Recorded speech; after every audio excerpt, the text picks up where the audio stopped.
Halo teman-temanku semuanya dimanapun kalian berada. Semoga teman-teman selalu dalam keadaan yang sehat dan selalu dimudahkan dalam mencari rezeki.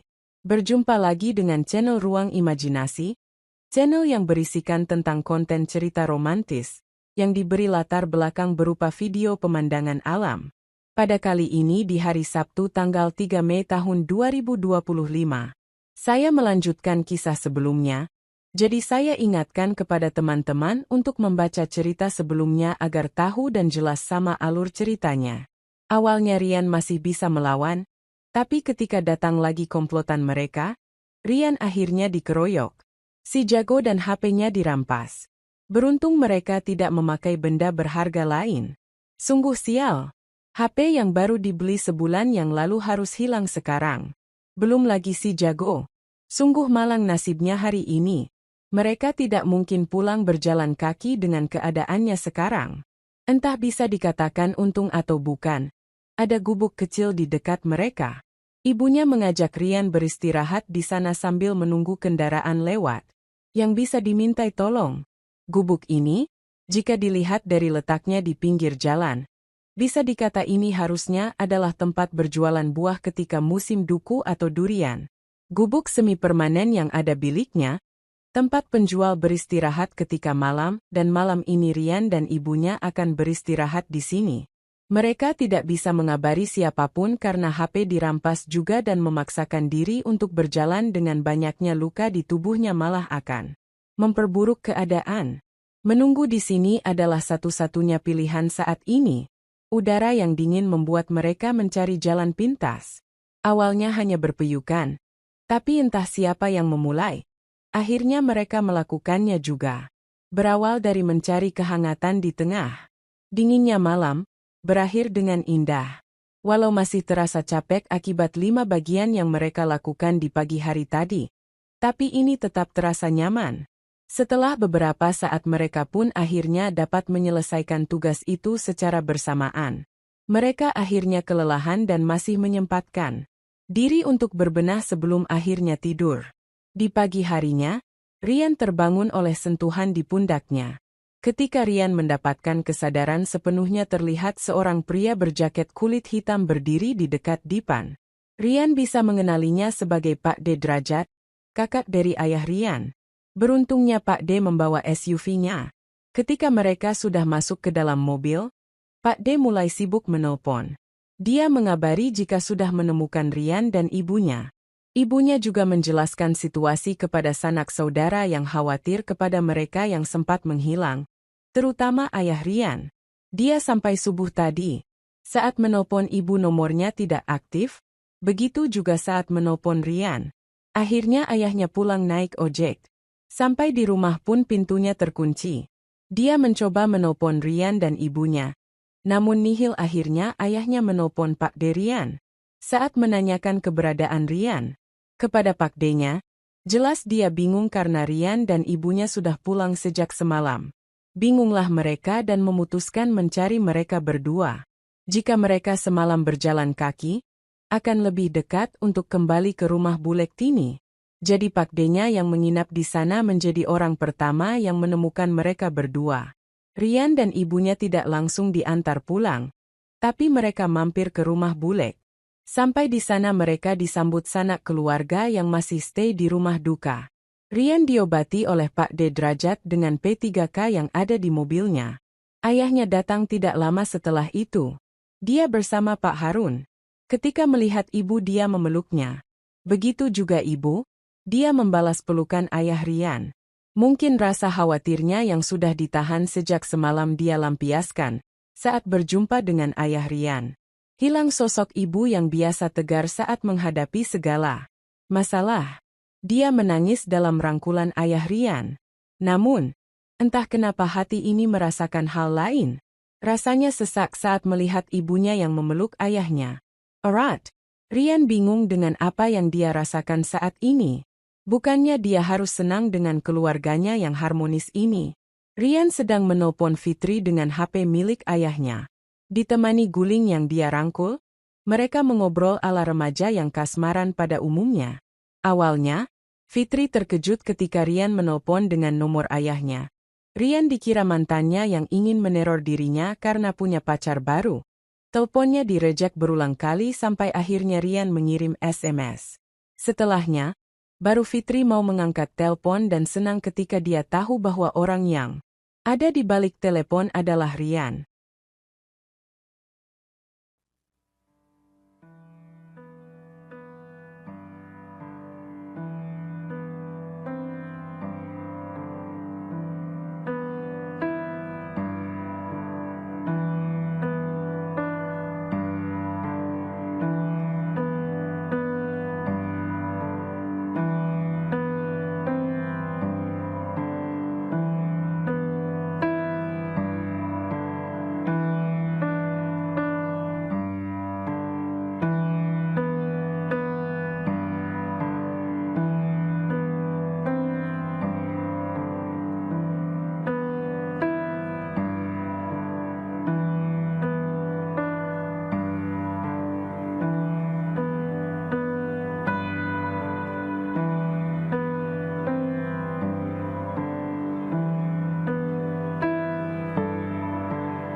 Beranjak dari kasur, aku mengembalikan HP ini ke empunya, yaitu ayahku. Udah nelpon pacarnya, kata ayahku. Dia duduk di meja makan ditemani ibu. Segelas kopi dan sepiring pisang goreng yang masih hangat tersaji di hadapannya. Ku perhatikan ibuku, rambutnya masih basah, sepertinya dia baru keramas. Udah, ya, orangnya malah mau main ke sini. Oh, bagus. Ayah pengen lihat calon mantu ayah. Ayahku malah bersemangat saat tahu Fitri akan kemari. Tapi ibu, sepertinya dia kurang senang. Apaan sih ya? Anak kecil kayak gitu bukannya dibilangin jangan pacaran dulu malah didukung. Sepertinya ibu kurang setuju jika Fitri bertamu ke rumah ini. Biarin aja bu. Siapa tahu abis tamat sekolah mereka langsung nikah. Bapak kan sudah pengen gendong cucu. Balas bapakku berikan gestur. Menggendong bayi. Seandainya dia tahu beberapa bulan lagi cucunya akan lahir dari istrinya. Bagaimana kira-kira perasaannya? Ih, bapak sama anak. Sama aja. Bikin sebel. Ibu beranjak dari tempat duduknya dan pergi menghilang ke dalam kamarnya. Tuh lihat ibumu. Cemburu anaknya diambil anak gadis. Bener tuh. Yah. Ibu denger ya. Kalian ngomong apa? Sepertinya kami berbicara terlalu keras. Assalamualaikum. Suara seorang laki-laki terdengar dari pintu depan. Waalaikumsalam. Oh Teguh. Terdengar ayahku menyambut kedatangan lelaki itu yang ternyata adalah Teguh, sahabat karibku. Om, kapan pulang? Tadi subuh. Adik Om meninggal makanya pulang. Innalillahi. Yang tabah ya Om. Makasih Gu. Kamu cari Rian kan? Iya Om. Itu. Anaknya di kamar. Masuk aja. Lagi bertelur kayaknya. Hahaha. Iya Om. Aku dapat mendengar langkah kaki mendekati kamarku. Dan terlihat Teguh berdiri. Di ambang pintu. Bro. Ikut aku yuk. Dia tanpa babi bu langsung mengajakku pergi. Aku toleh dia dan terkejut. Mungkin karena tampangku ini. Assalamualaikum. Tamu kedua datang kali ini suaranya perempuan. Tapi aku sudah tahu siapa itu. Suara lembut itu membuat Teguh mengintip dari ambang pintu kamarku. Ingin tahu apa itu benar-benar Fitri. Tentu aku yang udah hafal suaranya sudah yakin jika itu Fitri. Waalaikumsalam. Cari siapa dek? Ayahku kembali menyambut tamu kali ini. Riannya ada, Om. Oh. Kamu cari Rian? Berarti kamu calon mantu saya. Maaf Om. Ya, masih lama kali. Aku muncul di ruang tamu. Pertama yang terlihat olehku setelah menyapu tirai menepi adalah wajah ayunan manis milik Fitri. Dia tersenyum saat melihatku, tapi hanya sekejap sebelum menutup mulutnya. Mungkin dia terkejut melihat wajahku yang biru-biru ini. Yan aku balik ya? Oh, Fitri. Teguh yang mengikutiku dari belakang terkejut ketika melihat Fitri yang benar-benar datang. Oh, sudah mau pulang Gu? Iya Om. Riannya. Enggak bisa diajak main. Iya iyalah. Orang pacarnya dateng buat jenguk. Iya Om. Gara-gara pacar Rian dateng. Teguh berjalan menuju pintu. Permisi ya Om. Dia pergi dengan senyum penuh makna yang ditujukan kepadaku. Hati-hati Gu. Ayahku memandang kepergian Teguh dan hampir melupakan Fitri yang masih berdiam di hadapannya. Oh Dek Fitri, duduk aja di sini sama Rian. Ayah mau ke belakang dulu, bantuin ibu. Om, jangan Om, panggil saya Ayah. Anu, Ayah, ini ada sedikit buat Ayah. Aduh repot-repot. Turut berduka cita ya Ayah. Iya, sama-sama Dek Fitri. Ayah ke belakang dulu ya. Enakin ngobrolnya sama Rian. Ayah langsung menghilang di balik tirai yang memisahkan ruang tamu dengan ruang tengah. Sekarang hanya kami berdua di sini.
Saat Fitri mendorongku, ayah masuk ke ruang tamu. Mata kami bertatapan dan dia sepertinya agak terkejut. Ya ampun Dek Fitri. Fitri yang awalnya tidak menyadari kehadiran ayahku, langsung gelapan. Aduh, saya belum siap kalau harus punya cucu sekarang. Wah, ayah bahaya. Aku bisa melihat wajah Fitri yang semerah udang rebus sekarang. Dia sangat malu. Siapa yang punya cucu sekarang? Ibu menyusul belakang ayah dan pandangannya langsung mengarah sekarang. HMPH, cantik juga pacarmu Yan. Makasih Bu. Jawabku sekenanya. Aku juga takut dimarahi sekarang. Udah Bu, jangan ganggu mereka. Ayo kita ke tempat Tini. Mas Derajat dan yang lain udah nunggu kita. Kata ayah membujuk ibu agar membiarkan kami berdua memiliki ruang privasi. Tapi ibu masih menatap kami berdua tajam. Jangan sampai gini dulu. Aku langsung merinding ketika ibu memperingati seperti itu. Udah, ayo berangkat. Ayah merangkul ibu dan membawanya keluar. Sebelum dia benar-benar pergi, ayah menolehku dan berbisik. Aku bisa mengerti apa yang ayahku katakan dari gerak bibir dan gerak tangannya. Ayah mau punya cucu 2. Tapi telinga ibu yang tepat di sebelah bibir ayah dapat mendengarnya dan menyentil kepala ayah. Aduh, ayah terpekik pelan. Jangan. Sepertinya aku lebih menuruti apa yang ibu katakan daripada mengikuti ide ayahku. Apalagi ibu mengatakannya sambil melotot. Mana sanggup aku melawannya? Motor metik ibu berbunyi dan akhirnya kedua orang tuaku pergi. Menyisakan aku dan Fitri yang kali ini benar-benar ditinggal berduaan. Baik teman-teman, mungkin cukup sampai di sini dulu untuk cuplikan cerita yang bisa saya berikan. Kalau ada salah penulisan maupun perkataan, saya minta maaf yang sebesar-besarnya. Semoga teman-teman dapat terhibur dengan cerita yang kali ini saya sajikan dan nantikan kelanjutan ceritanya hanya di lain kesempatan. Saya ucapkan selamat beraktivitas dan terima kasih.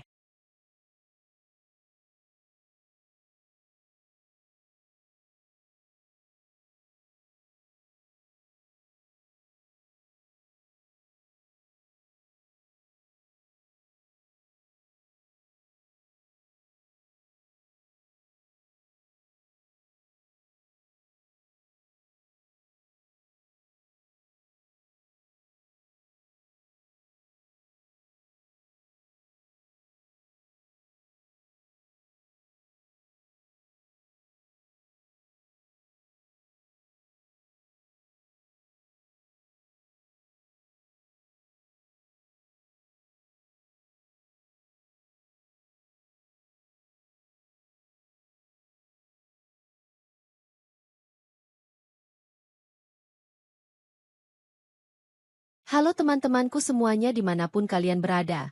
Semoga teman-teman selalu dalam keadaan yang sehat dan selalu dimudahkan dalam mencari rejeki. Berjumpa lagi dengan channel Ruang Imajinasi, channel yang berisikan tentang konten cerita romantis yang diberi latar belakang berupa video pemandangan alam. Pada kali ini di hari Jumat tanggal 2 Mei tahun 2025. Untuk kisah kali ini adalah lanjutan dari kisah sebelumnya. Jadi saya ingatkan kepada teman-teman untuk membaca cerita sebelumnya agar tahu dan jelas sama alur ceritanya. Setelah Rian mengatakan itu, ibunya hanya bisa menurut. Dia kembali ke kamarnya untuk bersiap-siap. Dengan motor metik milik ibunya mereka berangkat ke tempat di mana masyarakat sekitar biasa berobat. Terlihat di kejauhan sebuah rumah dengan pelang putih yang bertuliskan, Bidan Ratih AMD. Cap, motor metik ini berbelok ke rumah itu. Di sana mereka bertemu Pak Harun dan istrinya. Beliau merupakan tetangga sekaligus ketua RT di lingkungan itu. Setelah berbicara sebentar dengan mereka berdua sebelum akhirnya pasien yang ada di dalam keluar, Rian bersama ibunya masuk ke ruang periksa. Ketika di dalam ibunya diminta untuk berbaring di kasur. Sementara Rian menunggu sambil menimbang berat tubuh dan mengukur tinggi badannya. 60 kg berbanding 178 cm. Jauh dari ideal, tapi cukup pas untuk seorang pelajar kelas 11 SMA. Rian tahu dia lebih tinggi dari siswa kebanyakan, tapi tidak pernah mengukurnya dalam 2 tahun ini, dan baru kali ini dia bisa tahu tinggi badannya secara pasti. Saat Rian berbangga diri dengan tinggi badannya, Bu Rati sudah selesai memeriksa ibunya. Bu Ratih meminta Rian untuk menunggu di luar. Rian melihat ibunya dan dia mengangguk jadi Rian keluar dari ruang periksa. Di luar sudah ada pasien lain yang menunggu. Seorang lansia yang diantar. 2 orang pria. Rian berbasa-basi dengan kedua pria itu dan mereka mengobrol cukup lama. Mereka mengobrol sekitar 5 menit sebelum akhirnya ibunya keluar. Tapi anehnya, bukannya lebih sehat, ibunya malah lebih pucat dari sebelumnya. Ibunya mendahului dan menunggu di motor. Sepanjang jalan mereka hanya diam, tak ada obrolan terjadi. Sampai di rumah pun ibunya langsung membuka pintu dan menghilang ke kamarnya. Rian tidak tahu apa yang terjadi di ruang pasien tadi. Rian hanya bisa memasukkan motor ke dalam rumah dan masuk kamar kembali. Membalas beberapa SMS yang dikirim Fitri kepada sebelum akhirnya tertidur. Pagi harinya, setelah Rian menjemur pakaian, dia melihat ibunya keluar dari kamar mandi sambil menangis. Sebuah benda berwarna pink ada di tangannya. Jika dalam keadaan biasanya, Rian bisa membalas perkataan ibunya. Tapi sekarang adalah keadaan yang luar biasa. Harga dirinya sebagai laki-laki dipermalukan sekarang. Amarah ibunya yang sebelumnya meledak-ledak sekarang telah luntur seiring keinginan yang menguasai mereka berdua. Mereka terdiam ketika mata saling berpandangan. Lalu ibunya tersenyum sebelum akhirnya tertawa puas. Ya, nasi telah menjadi bubur. Walau mereka bingung harus bagaimana untuk menghadapi kehadirannya. Tapi bisa saling menyenangkan seperti sekarang akan menjadi hal biasa bagi mereka ke depannya. Siang harinya, setelah 5 kali melakukan dengan ibunya, mereka akhirnya beristirahat. Rian membolos hari ini dan ada beberapa SMS dan panggilan tak terjawab dari Fitri. Rian membalas sekenanya saja dan tentu dia tidak akan segera membalas. Setelah zuhur, jam pelajaran akan lanjut sampai jam 2 siang.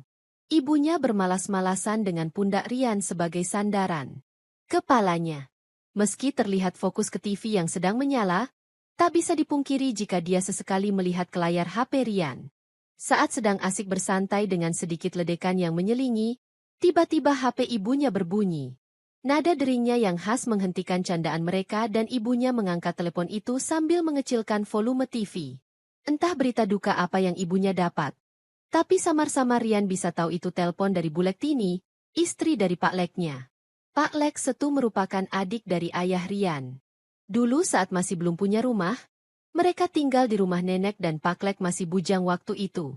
Saat Rian masih kecil dia sering diajak jalan-jalan dan dibelikan mainan. Tentu beliau adalah orang yang berjasa di masa kecil Rian. Tanpa bertanya lagi, Rian menyusul ibunya ke kamar mandi. Mereka buru-buru berpakaian. Sepantasnya dan mengeluarkan motor metik. Rian coba hidupkan, tapi tidak menyala.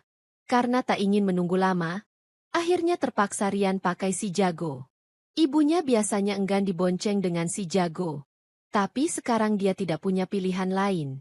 Setelah mengunci semua pintu dan jendela, tentu jemuran tadi pagi tidak lupa diangkat dan dimasukkan ke dalam. Mereka berangkat. Ibunya juga sibuk menelpon ayah Rian supaya ia lekas pulang. Sayangnya ayahnya baru bisa pulang nanti malam karena tidak ada tiket bus siang yang mengarah ke tempat itu. Dia sangat terpukul karena kepergian adiknya yang begitu cepat. Apalagi Pak Lek Setu adalah anak bungsu dari 5 bersaudara di keluarga ayahnya. Tapi takdir ingin Pak Lek yang pertama di antara kelimanya untuk menghadap ke Sang Pencipta. Setelah sampai di rumah duka, keadaannya sudah ramai. Beberapa polisi juga terlihat di halaman, bercengkrama dengan warga sekitar. Rian dan ibunya langsung masuk ke dalam. Di sana ibunya langsung menghampiri Bu Lektini yang sedang menangis.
Donadoni, si kembar anak tertua Pak Lek juga terlihat menangis di pelukan ibunya.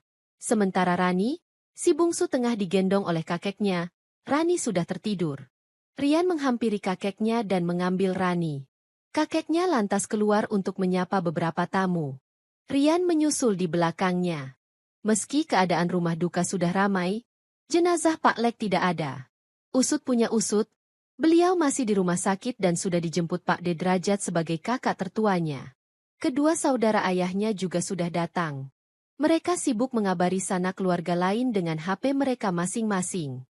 Di sela-sela keramaian itu, Rian menelpon Fitri. Dia meminta maaf karena tidak bisa menepati janji untuk jalan-jalan malam ini. Dia mengerti keadaan Rian dan tidak mempermasalahkannya. Dia tahu jika kematian tidak ada yang menginginkannya. 1 jam kemudian sebuah ambulan datang. Diikuti mobil SUV milik Pak Derian. Suasana menjadi lebih haru dengan tangisan menyambut jenazah Pak Lek.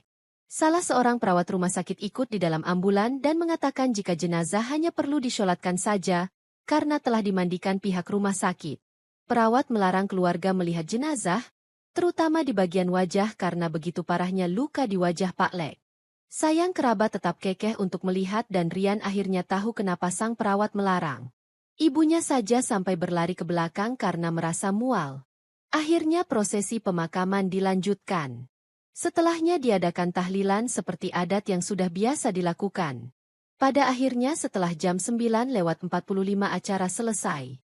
Rian dan ibunya pamit karena rumah mereka kosong dengan lampu yang belum menyala. Kerabat yang masih berkumpul melepas kepergian mereka dengan mengucapkan hati-hati. Akhirnya mereka kembali jalan. Tidak seperti siang hari di mana banyak kendaraan yang berlalu lalang, jalanan di daerah itu relatif sepi di malam hari. Hampir tidak ada kendaraan yang menyalip ataupun berpapasan. Tapi sialnya ketika bertemu kendaraan yang menyalip, itu adalah gerombolan orang jahat. Baik teman-teman, mungkin cukup sampai di sini dulu untuk cuplikan cerita yang bisa saya berikan. Kalau ada salah perkataan maupun penulisan saya minta maaf yang sebesar-besarnya. Semoga teman-teman dapat terhibur dengan cerita yang kali ini saya sajikan dan nantikan kelanjutan ceritanya hanya di lain kesempatan. Saya ucapkan selamat beraktivitas dan terima kasih.